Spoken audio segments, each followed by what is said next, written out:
How I learned that love conquers all. Growing up in a Korean American family, I had the best of both worlds.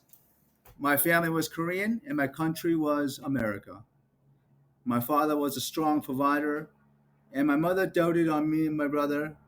He and I both engaged with the three A's of American culture: academics, athletics, and aesthetics. I was academically gifted in math and verbal skills, showed promise in the sport of lacrosse, and excelled on classical piano.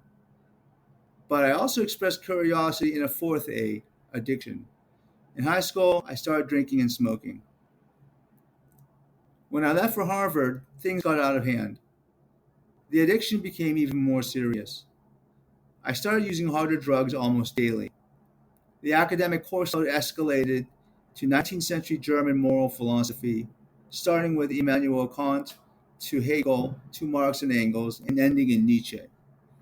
I ended up facing academic stress and partying to excess at the world's foremost university.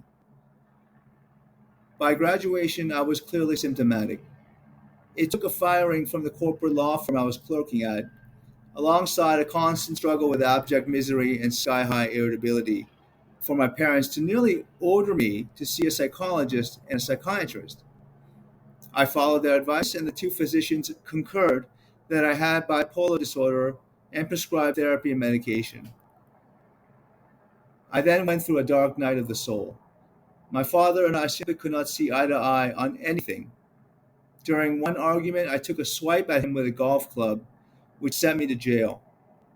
I felt that our relationship ended at that point, but eventually I made amends with him and a new relationship was forged.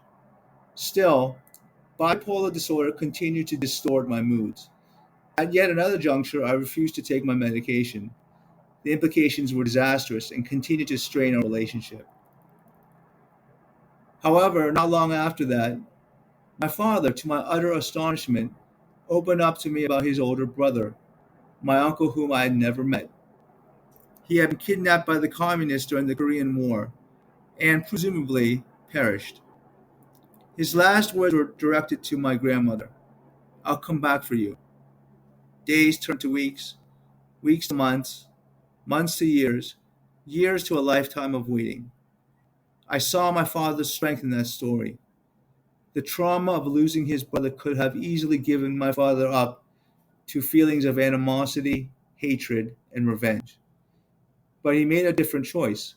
He taught me and my brother to express love, benevolence, and compassion to our fellow human beings. I struggled with learning to manage my mental health condition, but I believe my father's love saved me. These days, we tell each other that we love each other. I even broke down crying recently while talking to my father because I realized that love really does conquer all.